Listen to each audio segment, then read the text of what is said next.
गई फिर सुबह, क्या हंसी है समा, देखती हूँ जहाँ, गीत गाए हवा, गुनगुनाए फिजा, अर्श से साथ रहा। अस्सलामुअलैकुम Pakistan and good morning Pakistan. कैसे हैं आप लोग? हमेशा की तरह देती हूँ दुआ, खुश रहें, अपनों के साथ रहें, एक दूसरे का ख्याल रखें और ख़ास तौर पे अपने वालिदैन का, जो अल्लाह पाक का बहुत ही कीमती तोहफ़ा। इस दुआ के साथ मैं अपने morning show good morning with सभी का आगाज़ करती हूँ। जी नाज़रीन, आप लोग कैसे हैं? ये मोहब्बतों और प्यार का दिल की गहराइयों से शुक्रिया, क्योंकि आपकी लाइव कॉल और जितने कॉलर्स हैं, आपके फीडबैक का, क्योंकि शुक्रिया ज़रूरी है। शुक्र उस रब का जिसने हमें पैदा किया, और शुक्रिया आप लोगों का जो आपकी मोहब्बतों का, आपकी दुआओं का। यकीन करें, एक आंटी हैं नाहिद मुमताज़ साहिबा, और उनका एक पोता है अयान, और आप यकीन कर जिस तरह वो कॉल करती है ना, मुझे लगता है वो शायद उसकी दादी नहीं, मेरी दादी है। इतनी प्यार से वो कॉल करती हैं। मैं नाज़रीन जब इंट्रो करती हूँ ना, मुझे वो सारे लोग याद आ रहे होते हैं। तो वो इतने प्यार से कॉल करती हैं और फिर कहती हैं कि अर्श बेटा कैसा है। अल्लाह, आप आंटी लाहौर में या शायद पंजाब में, तो मैं उसके अल्फाज जो है ना, मेरे लिए बड़ा मुश्किल हो जाता है। मेरा दिल करता है मैं उड्डी उड्डी जाऊँ हवा दे, मैं आपके पास आ जाऊँ। तो लेकिन एक और बात बताऊँ, ये जैसे ईशल बच्ची है, 5 साल की है, और उनके वालिद साहब का इंतकाल मैं आज नाज़रीन बता रही हूँ। उनकी मम्मा मुझे जब कॉल करती हैं तो फिर अपनी बेटी से बात करती हैं और कहती हैं कि ईशल आंटी आप मेरे घर कब आओगी? और यकीन करें, मुझे लगता है जैसे मैं ही उसकी खाला हूँ, मैं उसकी फूफो हूँ। तो मुझे जब उनकी मम्मा से मेरी बात हुई तो उन्होंने बताया मेरे हस्बैंड जो है ऐसे इंतकाल हो गया। मेरा इतना दिल खफा सा हुआ, मैं उसको फिर मतलब मैं रो भी पड़ी थी। मेरा तो छोटा सा नन्हा मुन्ना सा दिल है, तो दिल भी खफा होता है। लेकिन मैं कहती हूँ अल्लाह पाक मेरी प्यारी बहन आपको सेहत दे, ज़िंदगी दे अपने बच्चों के लिए। ख़ास तौर पे अब आपकी बेटी 5 साल की है। इस तरह मेरी ज़िंदगी में बहुत सारे वाक़यात हैं जो यकीन करें मुझे, मैं ऐसे माँ बाप, जो माँ अगर ज़िंदा है, बच्चे, बाप अगर ज़िंदा है, तो वो यकीन करें वो अपनी मौत को भूल जाते हैं और उनके लिए जीते हैं। ये कहना बहुत आसान है। ज़रा आप रील कहते हैं ना, बैकग्राउंड फिल्म चलाएं या सोचें, तो एक सोच, यानी कि आप सोचें कि अगर आपके बच्चे हैं और आपके जो हैं, आपका खुशहाल घराना है, और अचानक आपसे, और आपकी उम्र भी इतनी नहीं हो, बच्चे छोटे छोटे हो, और अचानक आपका शौहर हाय हाय आपसे दुनिया से जुदा हो, आप यकीन करें आपके ऊपर पहाड़ टूट पड़ेंगे और आपका दिल करेगा कि मैं इस दुनिया से चली जाऊं, नहीं ये मुझे ही चाहिए, मेरा ज़िंदगी का साथी मुझसे बिछड़ गया। अब आप ये सोच के, अब अपने आप को दिल करेगा मार दूं, मैं मर जाऊं। लेकिन जब आप अपने बच्चों को गले से लगाएंगे तो आप कहेंगे नहीं यार, इनका क्या होगा, इनका क्या होगा, अगर मैं भी चली गई, मैं भी मर गई, तो इनका क्या होगा। ये तो मेरे लिए उस मेरे साथी की निशानियां हैं। ये मेरा 5 साल का बच्चा, 5 साल की बेटी, ये तो निशानियां हैं। मैं इनको कैसे छोड़, फिर वो जीती है दोबारा, वो गुरूब हो चुकी होती है, फिर दोबारा तुलू होती है और उनके लिए कमर कसती है और काम शुरू करती है। फिर उसको डिफरेंट लोग डिफरेंट बातें, कोई कहता है शादी कर लो, कोई कहता है ये, कोई वो पता नहीं क्या क्या बातें करते हैं, लेकिन वो फिर दोबारा जीती है अपने बच्चों के लिए। इसी तरह बाप पर तो मैं कहती हूँ, क्या मैं बोलूँ, उसकी ज़िंदगी का साथी, क्योंकि कहते हैं कि पहला रिश्ता अल्लाह पाक ने दुनिया में मियाँ बीवी का बनाया, और बीवी यकीन करें अपने शौहर की मुलाजमा, सर्वेंट, स्वीपर, धोबन, शेफ़, और आखिरकार उसकी ज़िंदगी का वो साथी जो उसको वो शेल्टर, वो मोहब्बत जो उसको कहीं से भी लफ्ज़ों में मिल सकती है, लेकिन वो उसको सब कुछ देती है, अपनी ज़िंदगी दे देती है, अपना वजूद दे देती है, और वो उसी से ही मुतमईन होता है।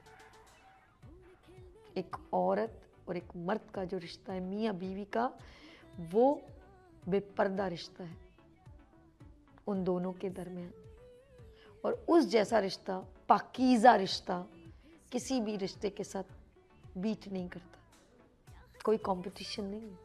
लेकिन आप यकीन करें जब उसकी ज़िंदगी का साथी उससे बिछड़ जाता है, नाज़रीन अब मैं एक ऐसा वाक़या सुनाऊंगी ना तो शायद मैं भी रो पड़ूँ और आप भी रो पड़े। जब उससे वो अगर मर्द की बीवी चली जाए ना तो वो इतना परेशान हो जाता है, तो कहता है मेरे बच्चों का क्या होगा। फिर वो सोचता है मैं दूसरी औरत ले आऊँ, मेरे बच्चों का क्या होगा। वो उनको माँ की मोहब्बत दे सकेगी कि नहीं दे सकेगी। वो इतना तकलीफ़ में मुब्तला हो जाता है। लोग प्रेशर देते हैं, तुम चले जाओगे तो उनका क्या होगा। आसान नहीं है, ये जुदाई इतनी मुश्किल है और इंसान को एक नए इम्तिहान में मुब्तला। लेकिन मर्द ये नहीं कहता मैं मर जाऊँ, मर्द कभी नहीं कहता, लेकिन उसको जीना बिल्कुल उसी तरह उस औरत की तरह, जो औरत मर जाए तो सोचती है मुझे अपने बच्चों के लिए जीना, तो वो अपने बच्चों के लिए सेक्रीफाइस करता है। अगर एक बात बताएं, आपके अम्मी अब्बू, ज़रा प्लीज़ आप लोग करीब हो जाए, मैं बड़ी ही एक गहरी बात करने वाली हूँ नाजरीन। जिसने अपने शौहर के साथ और जिस बीवी ने अपने शौहर के साथ और जिस शौहर ने अपनी बीवी के साथ 70 साल गुजारे हों, कितने 70 साल, बोलना आसान है।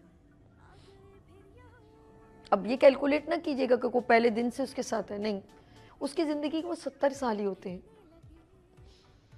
शायद उसकी शादी 18 साल में हुई हो, 20 साल में, 25 साल में, लेकिन उसके लिए 70 साल ही है। मैंने कहा ना, ये मियाँ बीवी का वजूद एक दूसरे के लिए बड़ा मायने रखता है। लड़ते हैं, झगड़ते हैं, लेकिन तेरे बिन में रह नहीं सकता। कभी उन मियाँ बीवी को देखा है जो हाथ पकड़ के चल रहे होते हैं 85 साल के। नाज़रीन बड़ी गहरी बात कर रही हूँ।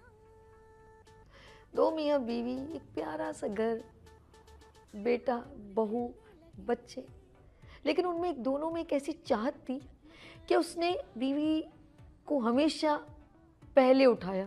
एक आदत होती है ना, जैसे आप कभी देखिएगा कभी औरत को, मुझे पता था तुम आने वाले हो, वो कहे भाई तुम्हें कैसे पता चल। अब उसकी पता नहीं, उसको आहट, उसको एहसास, उसको फीलिंग आती है, मुझे पता था आपकी, अभी मैंने आपको याद ही किया था, आपकी कॉल आ गई।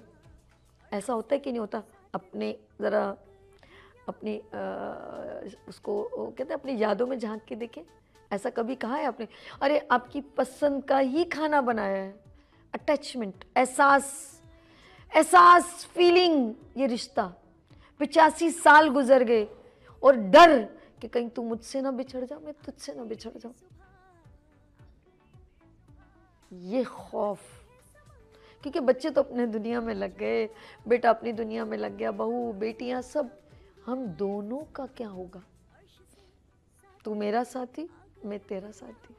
और इस एज में सबसे ज्यादा जरूरत होती है। एक बूढ़ी औरत को ये आदत थी कि उसका शौहर उसको हमेशा पहले उठाता था। 85 साल उम्र, और अचानक उसको महसूस हुआ कि आज मेरे शौहर ने मुझे नहीं उठाया और 1 घंटा ज़्यादा हो गया, तो वो डर के मारे अपने शौहर को उठा नहीं रही।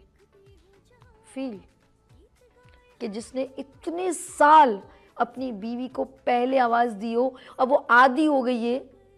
कुछ लोग होते हैं ना, आपने नोट करा, कुछ लोग एहसास करते हैं कि मेरा पाँव तुम्हारे साथ टच हो रहा, तो मुझे पता होता है तुम मौजूद हो। उम्रों के साथ ये होता है ना, फील होता है बिस्तर पे मौजूद है हाथ, अच्छा जी मौजूद हो। ऐसा है, इस बात पे तो लड़ाई भी हो जाती कभी कभी जवानी में, लेकिन बूढ़े होने पे महसूस, आप सोचें एक औरत, उसको ये, उस बूढ़ी औरत को महसूस हुआ कि आज मेरे शौहर ने मुझे आवाज़ नहीं दी। वो डरती डरती उठी और अपने शौहर को गौर से देखा और डर के मारे आवाज़ ही नहीं दी। उसको क्या फील हुआ कि मुझसे जुदा हो गया, बोल नहीं रही। उसके चेहरे पे एक अजीब सी सरसराहट, उसके जिस्म में एक अजीब सी तकलीफ, और वो डरते डरते भारी कदमों से दूसरे कमरे में जाती है जहाँ उसकी बहू बैठी है। वो कहती है और एक कपकपाती आवाज़ से कहती है, बेटा आज तुम्हारा अब्बा उठा नहीं है। बोला अम्मी क्यों परेशान क्यों हो रही है, कोई बात नहीं। कह रहे नहीं। फिर वो सोफे पे बैठती है और ऐसे बैठ के यूं बैठती है और कहती है नहीं, जब से मेरी शादी हुई है ना, वो हमेशा पहली आवाज़ देते थे। अब मुझे डर लग रहा है कि कि आज उन्होंने मुझे आवाज़ नहीं दी। तो ज़रा बेटा तुम देख लो। तो वो बहू एकदम झेम जाती है, क्या हो गया? फिर वो कमरे में जाती है, कहती है अब्बा अब्बा। वो भी डर जाती है। बूढ़ी औरत वहाँ बैठी है, इंतज़ार कर रही है और डरे डरे अल्फाजों से कह रही है आज तुम्हारे अब्बा ने मुझे आवाज़ नहीं दी। एक बार कहती है तो एकदम वो ऐसा करके उठता, हाँ हाँ क्या हुआ? तो कहती हाँ अब्बा, वो अम्मी परेशान हो रही है कि आज आपने उनको उठाया नहीं। तो थोड़ा सा मुस्कुराता है, कहता है ओ हाँ, इतने सालों से मैंने बड़ी बी को आवाज़ दी है ना, आज मैंने आवाज़ नहीं दी तो डर गई होगी, चलो मैं उसको खुद देख लेता हूँ। कहाँ है वो? बोले अम्मी ड्राइंग रूम में बैठी है सोफे पे। बेटा भी आ जाता है, दोनों। फिर वो दरवाजे में खड़ा होता है, एक साया बाप का जो है शौहर का बीवी पे पड़ता है और वो आंखें मूंद के ऐसे बैठी होती है सोफे पे। जाके उसके पैरों के कदमों में बैठ के कहता है क्या हुआ बड़ी बी, आज मैंने तुम्हें आवाज़ नहीं दी तो तुम उठी नहीं। मैं उठ जाता, तुमने मुझे ही आवाज़ दे दी थी। तो वो आगे से जवाब नहीं देती।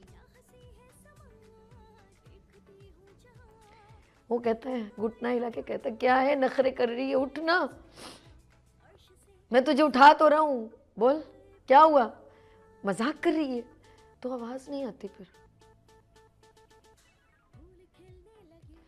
क्योंकि उसकी रूह उसके वजूद से निकल, क्योंकि उसका वजूद उसका शौहर था, क्योंकि उसने इसको उठाया नहीं था।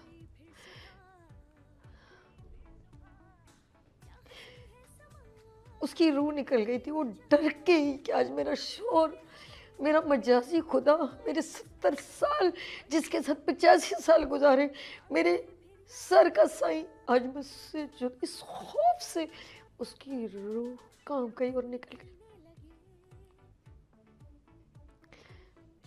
खुशकिस्मत होते हैं वो लोग जो कई साल एक दूसरे का साथ निभाते हैं। दुआ क्या करें, जब मैं सुनती हूँ कहीं तो किसी की अम्मी बिछड़ गई, किसी का अब्बू चला गया, किसी का शौहर फौत हो गया, किसी की बीवी, किसी की जवानी में शौहर की डेथ हो गई, मेरे साथ ऐसे लॉट्स ऑफ वाकयात मेरे सामने। उसके बाद की ज़िंदगी बड़ी मुश्किल होती है। जो असली माँ बाप, अच्छे बच्चे जो होते हैं ना, जो मैं कहती हूँ अल्लाह पाक किसी को यतीम ना करे, अल्लाह पाक किसी के बच्चों के ऊपर से उनका बाप का साया ना उठाए, और अल्लाह पाक किसी की ज़िंदगी का साथी उससे बिछड़े नहीं, जिसके साथ आपने बड़ा प्यारा वक्त गुजारो, लम्हे गुजारे हो, उसकी जुदाई आपको बर्दाश्त नहीं होगी। पहला प्यार पहला ही होता है। ये लोग जो 4 शादियां कहते हैं ना, मैं कहती हूँ अगर करनी होती ना तो 40 साल तक हज़रत आदम अलैहिस्सलाम बीबी हवा को तलाश नहीं करते। अल्लाह पाक ने ऐसी मोहब्बत उनमें डाली थी, वो तौबा करते रहे कि मुझे बीबी हवा मिल जाए दोबारा। अल्लाह से 40 साल तक उन्होंने एक छोटी सी गलती की थी। ये अगर मोहब्बत नहीं होती ना तो वो भी शादियां कर लेते, उनके लिए भी एक और औरत हो जाती, लेकिन अल्लाह पाक ने ऐसा निज़ाम बनाया, ऐसी मोहब्बत उनमें डाली है।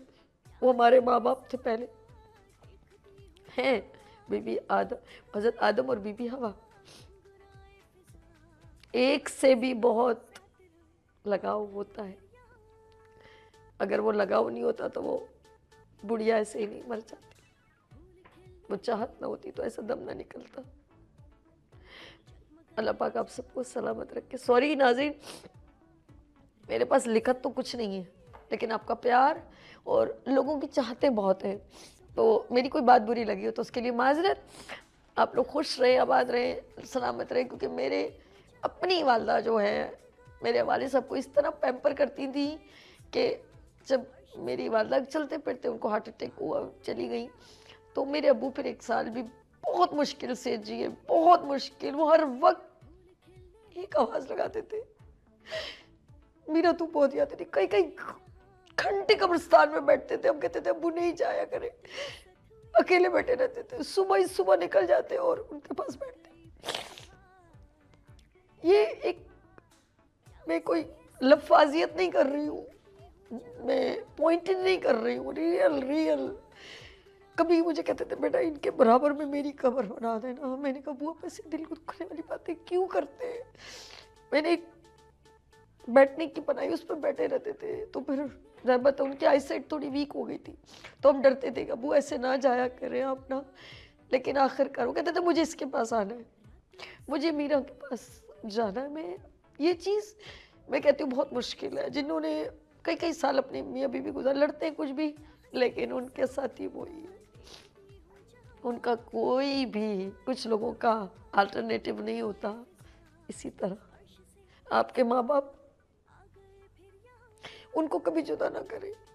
कभी कुछ लोग कहते हैं ना अम्मी आप हमारे घर आए, अबू आप उधर चले जाएं, खुदा के लिए अपने माँ बाप की मोहब्बतों को तकसीम ना करें, ऐसा ना करें। उनको करीब ही रहने दें। आखिरी वक्त में जिन्होंने तकलीफों में जब आपको पाला है तो उन्होंने मिल के आपको पाला है, तो उनको जब खुद कमाने लगे तो उनको जुदा ना करें, खुदा के लिए। अपना बहुत ख्याल रखिएगा। यहाँ लेंगे ब्रेक और मिलते हैं ब्रेक के बाद। आ गई फिर सुबह, क्या हंसी है